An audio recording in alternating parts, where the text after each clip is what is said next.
just Buddhist by name, but also Buddhist by practice. To be a Buddhist, the right view is important. Right? If you have right view, then only you have right thoughts. If you don't have right views, you can't have right thoughts, in the sense that they are complementary. So, to go more into this right view, I wish to go more into these right views from the Mahathera Lady Sadhu. He has compiled the right views into the three kinds of right views. So, the three kinds of right views. One deal with karma, the second one deal with the right understanding on the 10 kinds of subjects. Third one, of course, is the right understanding of the Four Noble Truths. We go to the first one on the karma, right views on the karma, and this is from the teaching of the Buddha, Sabbe Sattha Karma Sakha. That means our own properties.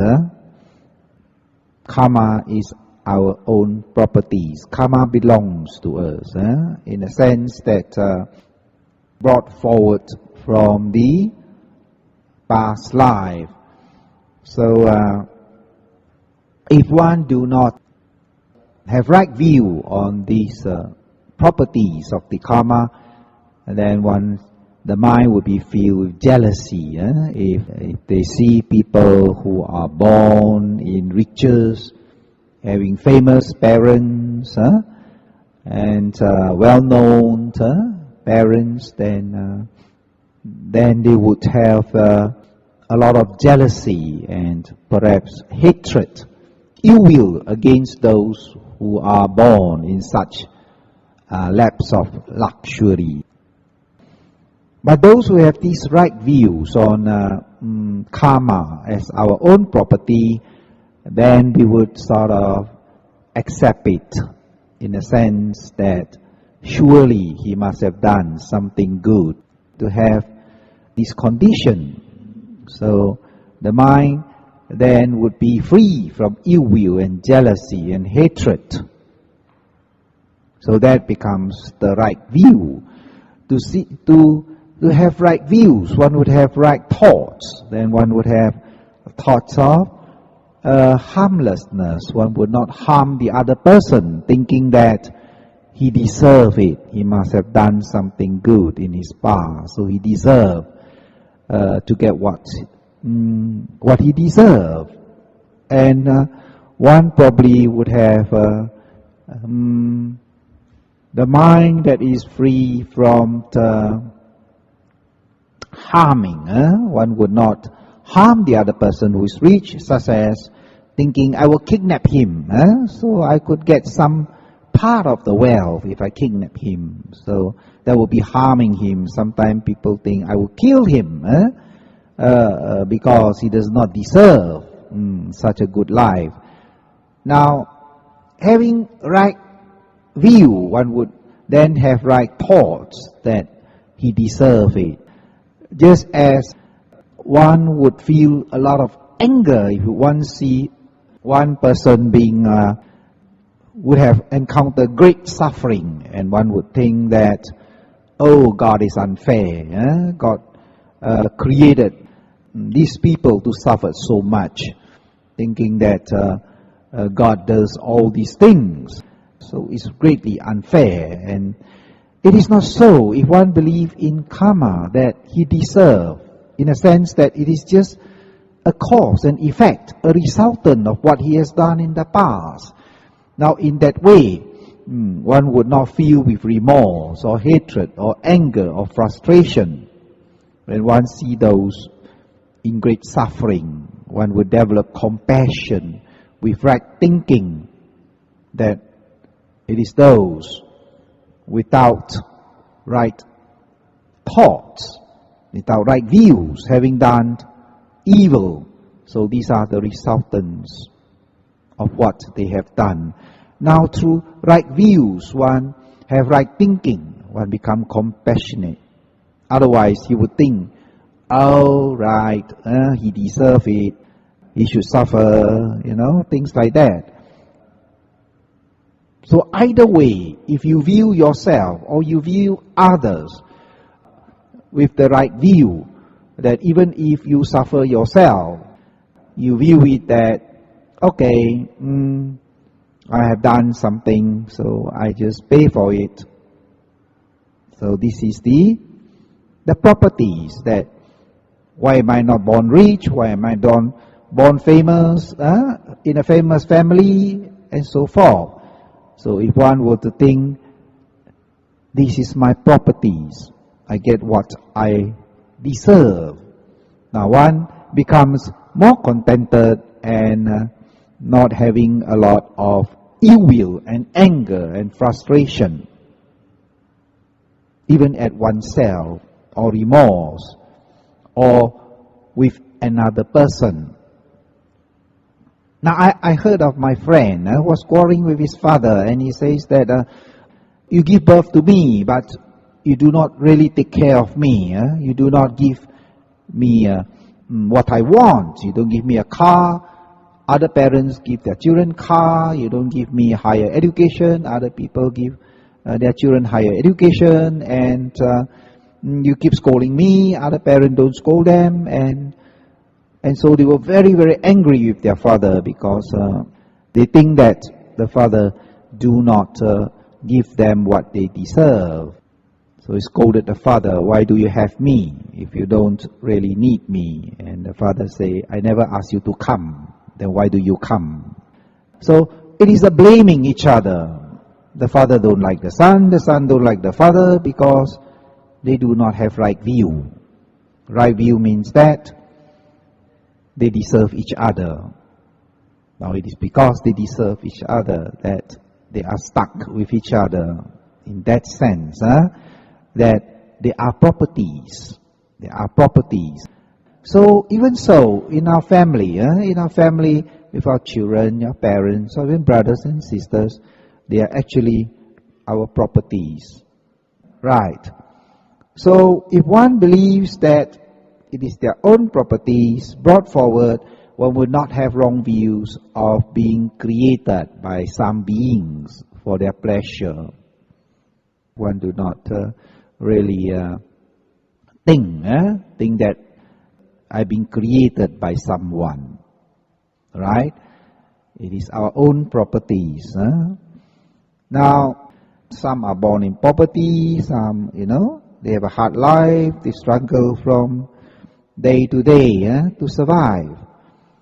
So even monks who are very diligent and brilliant when going out for pindabata do not receive any food. Now this is told by my teacher who is a monk, and in Bangkok he has hundreds of students, monks, and every morning they will go out for pindabata, sometimes very early, 5 they are already a.m. they're already going out, and they come back 11 or even 11:30 without any food. For hours they walk around in Bangkok.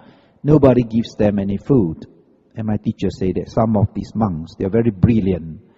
They're very clever monks, and they're very diligent. They really practice. They really meditate. And yet they come back without food.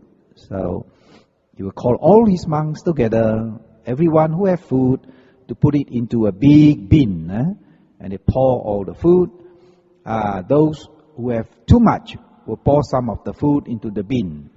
They take what they have, enough, and they pour on into the bin. And from there, monks who have not received any food will line up to get their share.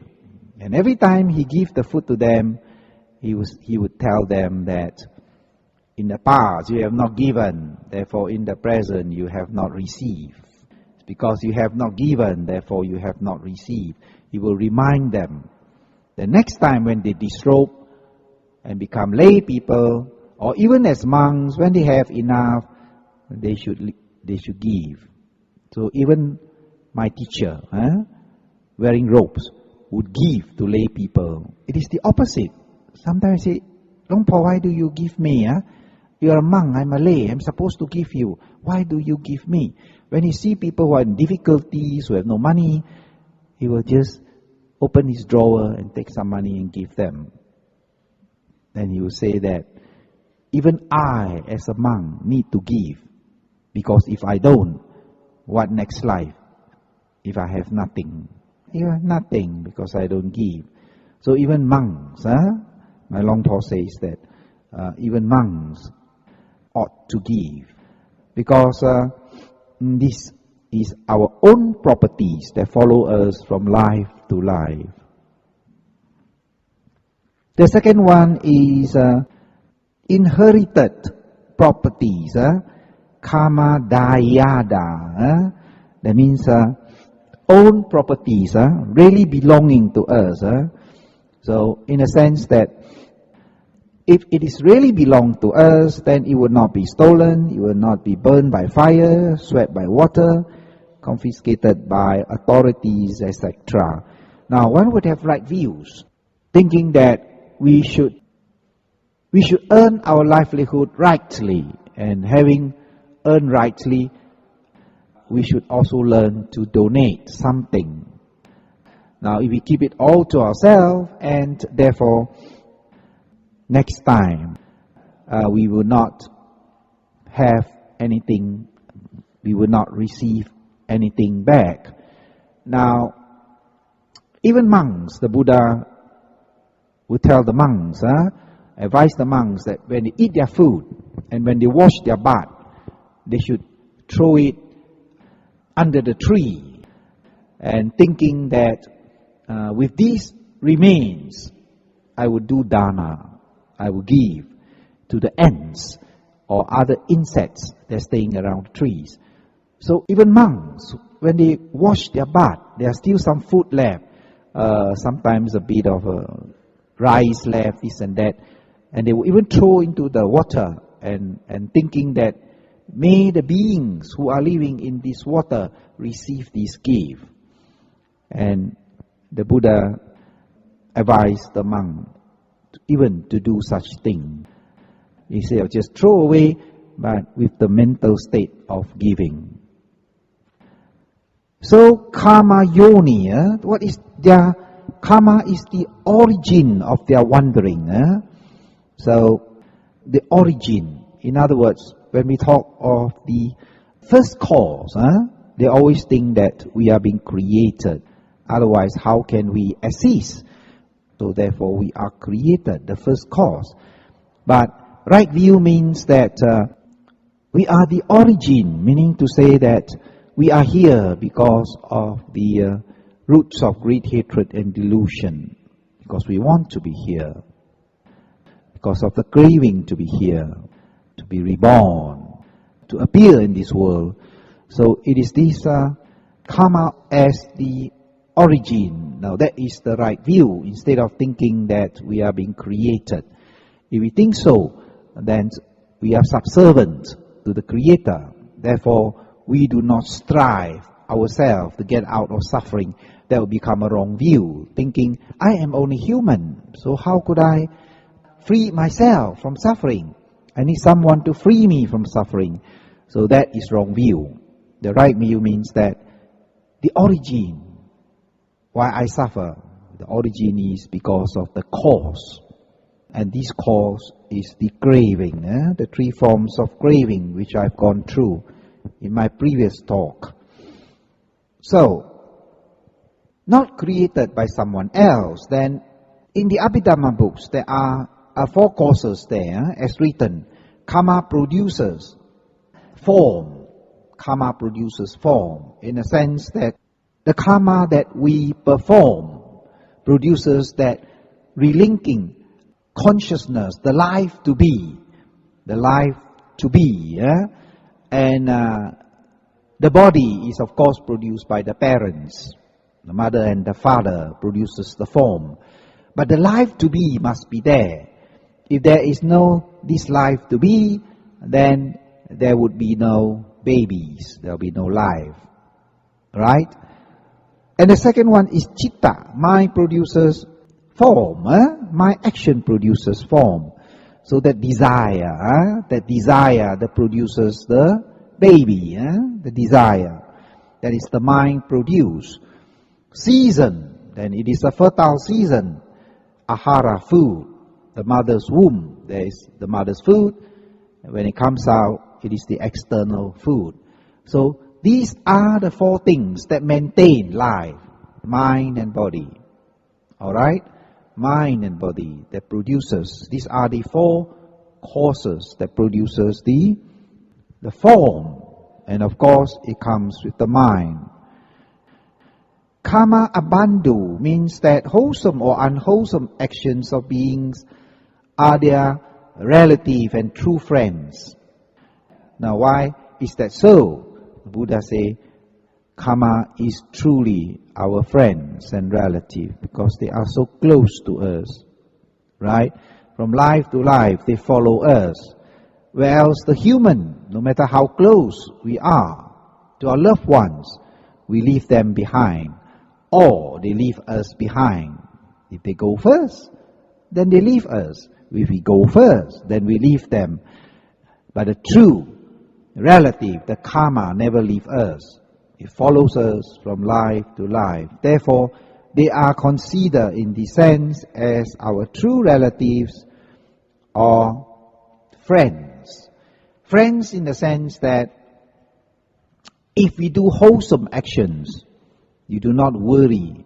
They will always, karma will always be there to assist us, support us, to assist and support us. And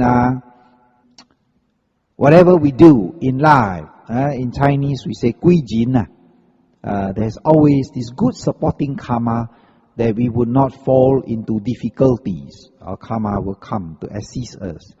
But if we do a lot of unwholesome, if one perform a lot of unwholesome action, then it's no longer considered as a true friend. It's considered as a curse. There are those in life who have a lot of problems, a lot of bad things happening to them, one thing after another. It never ends. Always experiencing a lot of difficulties in life. After this, that happened. After that, this happened. Sometimes, once I read in the newspaper, the father passed away, and then the mother having cancer, and the brothers having accident and bedridden, and she herself suffer a certain type of incurable disease. One after another it happens, and that is not a true friend. That is a curse. So the karma just ripen one after another. One suffering follows another. There's no end to it. So that is our karma. It follows us as a true friend or as an enemy. So if one contemplates on that, if we have good karma, then we say, it is good. I must have done something good. But if it is bad, then we must reserve ourselves and say, okay, I better do something good, so that the good supporting karma will come to assist us, to support us in this life and also in the future life. Now that is under the Buddha's teaching, the right view of karma. So it plays a lot in our life. If you have right view, it makes us more accepting. Accepting either in good times or in bad times. Accepting in good times that good times may change. And in bad times, accepting that it is alright. It makes me strong sometimes. When in bad times, you say, okay, I will still practice the Noble Eightfold Path. Now, if you don't believe in karma, in bad times we are swayed away. We find it very difficult to practice the Noble Eightfold Path or to meditate. In bad times, when things happen to us, when calamities, when things that make us sad, that happens to us, we find it's hard to practice. But if we think, having right view, and say, it is alright, good things happen and bad things happen. It is all our own doing. And so, as we keep moving, we leave the bad things behind. But don't stay still. If you stay still, then bad things keep on happening. You keep on moving. Just remind yourself, I will have right view, I will keep on practicing, I will keep on meditating, and as you accumulate more and more wholesome karma, the bad karma you leave behind. But if you don't keep on building up good karma, then you're stuck with the bad karma that keeps on ripening. So right view helps us in our life.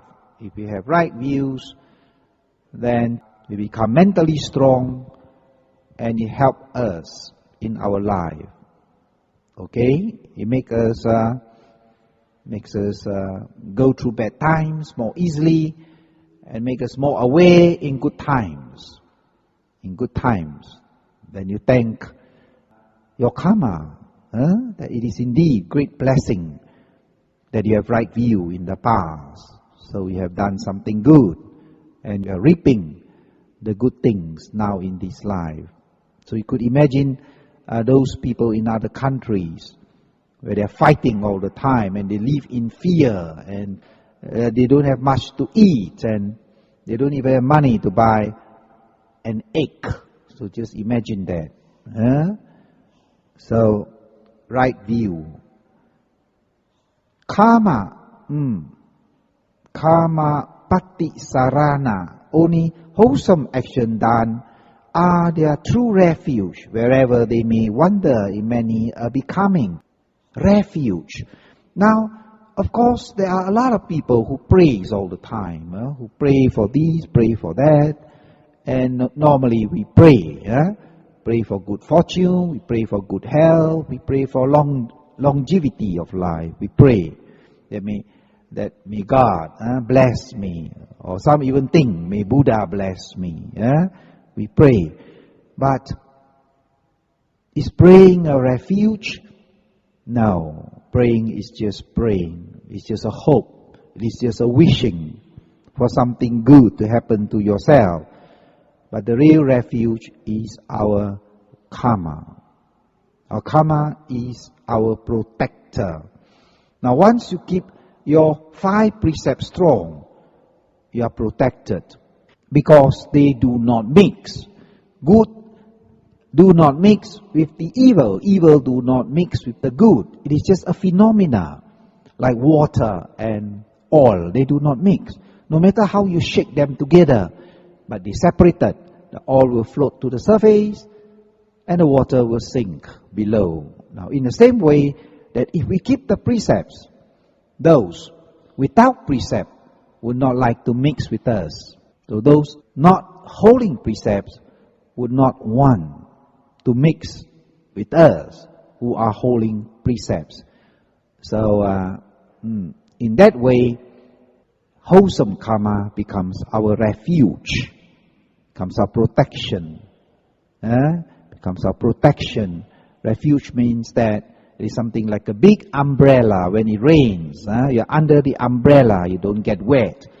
Whether it rains or it shines, karma is our refuge. In good times, in bad times, we are protected. Right?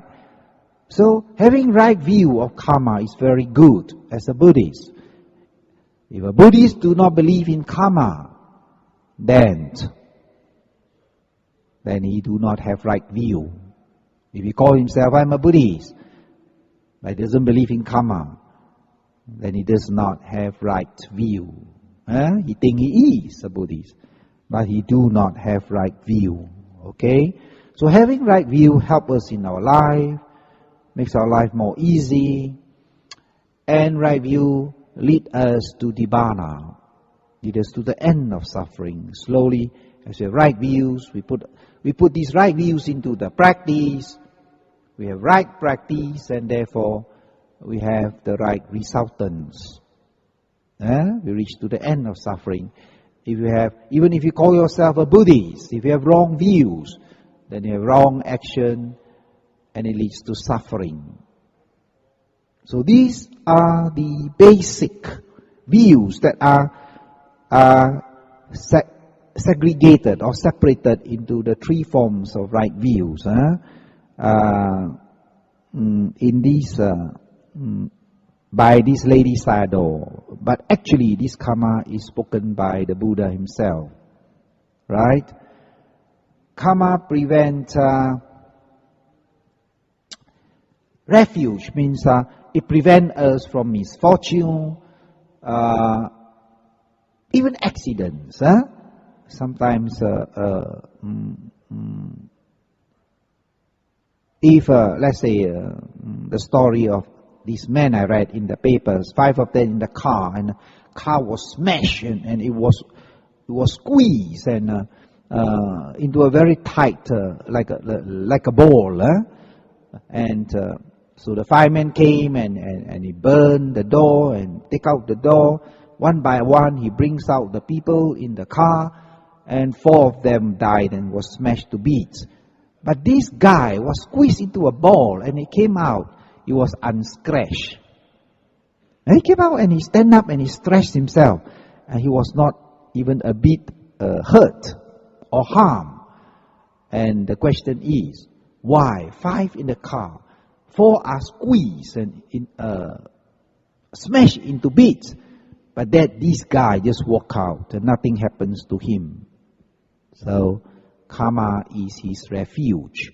There's a very interesting story I like to tell you. When I was young and I was in one of the caves in Ipoh, and a group of us, we used to go to the caves to meditate, and a group of us, I think 4 or 5 of us, and we borrow one of the cave from this monk. It belongs to him, and it was very well done. And he has taraso on the floor, and he has this rainwater coming down, and he kept his water there very clean. And so we liked this place, and we borrowed the place, and we were there, and we were meditating for a couple of days. And one day we saw a big car, and this guy with a driver came, and he said, "Can I join you?" Then I say, then we look at him. Oh, this guy, why do he wants to join us? You know, this is a forest, and we slept on the floor, right? And we don't even have a jamban. We have to go somewhere else on the bushes at the end of the tunnel there and do our stuff. And it's hard to bathe, because there are not enough water. So we have to each one just have a certain amount of water. So anyway, we accepted him. We said, okay, we don't mind if he join us. And he joined us, but he do a lot of chanting instead of meditation, do a lot of chanting. And we start to be friends. And soon one of the my friend asked him this question: what makes you come to the cave? It is a hard life here. So we can see you're having a good life. You're having a driver. You're having such a big car. Why are you here? And he told us this story. He's the only son. He's staying in KL, Kuala Lumpur, and the father had big business. And he used to fly to Hong Kong and Taiwan for business. He got a lot of supplier or something like that. And so one day he was taking the flight to Hong Kong, and then the weather was very bad, and the plane could not land. The plane could not land in Hong Kong because it was turbulent, and so the plane tried to get down, then it flies up again, then it goes one more round, try to go down, and it flies up again, and so it was many times that this plane going down and up and down and up. And he was very frightened. So he decided to jump down. So he walked to the door, and he pressed open the door. He jumped down from the plane, and he was unconscious. He jumped down and into the water between 2 sampan. There was 2 sampan there, and he goes right in between. There was later when they told him what happened. The sampan, the fisherman took him to the hospital. And this plane, what happened to the plane? The plane crashed down, and all of them was dead. all the people in the plane was killed. And he landed himself in the hospital, And after a few days, he woke out from his unconsciousness. And they asked him, what's your name? Where are you coming from? This and that. And he realized that he was alive and all the passenger in the aeroplane was dead. And so he was very happy. He took the next aeroplane back to Kuala Lumpur. And what happened was that his parents was already getting all the saikong there to chant for him. Because what they do is they salvage the ashes and they see all the name there in the aeroplane, and they send one packet each to everybody. Those in the name in the list, and they send one packet back to his parents, and the parents thought that he was dead. And so they were crying, and the mother was crying, please come back, my son, please come back. He told us it was very funny. And he said, wow, why celebration today in my house? And he went in, and the mother saw him and fainted. He said, Ayah, Lu Chiam nang toi nai, you dead already, don't come back.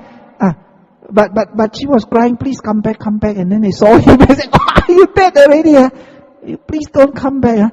And she fainted. And he said, very funny, the Saikong took the knife, want to fight with him.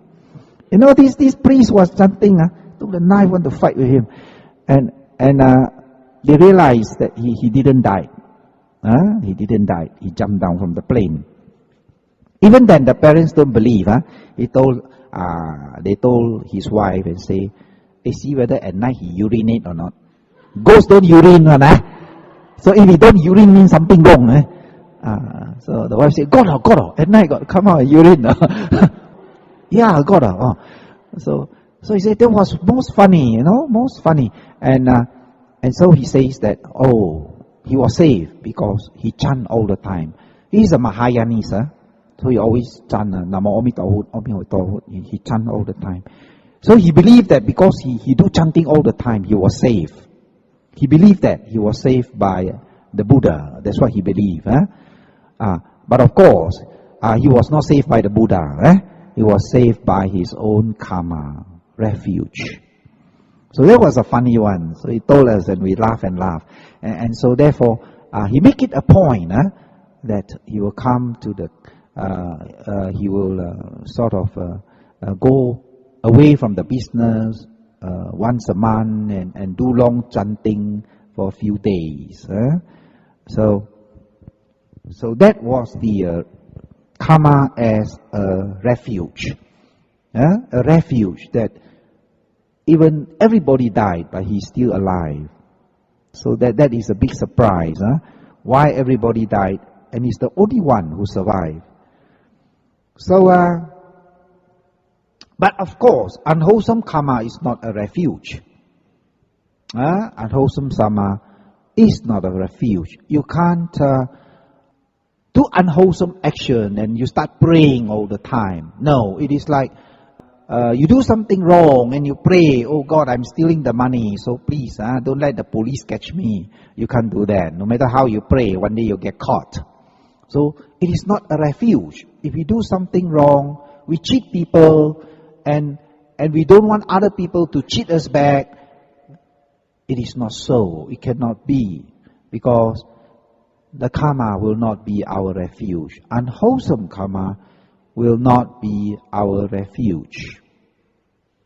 So if we have right view, if we want to be saved, if we want to have a good life, if we want to be prevented from bad happenings, then we need to have right views and place our refuge in our wholesome action, our wholesome karma. So you tell yourself, by such wholesome action, may I be protected from calamities. May I be free from suffering. Now, in other words, that is having right view. And if you have right view, it is connected to right thinking. If you do something right without harming people, you don't say that I do wholesome action so that all your money will give to me. No, that is harming another person. So right thinking is not harming. Right thinking is not harming others to get what you want. It's not hurting others to get what you want. Not through your craving to enjoy that you do something wholesome. No. Right? In a sense that we have the three forms of right thinking. Three types of right thinking that follows the right view. So if you contemplate on the Noble Eightfold Path, right view is most beneficial. Makes you do wholesome action as a protection for your future life. Merits is important to support us in the Noble Eightfold Path. Now, without merits, we have a lot of problem arising. Instead of having refuge, then we have enemies that prevent us from practicing. That prevent us from practicing the Noble Eightfold Path. Therefore, having right views make our path easier.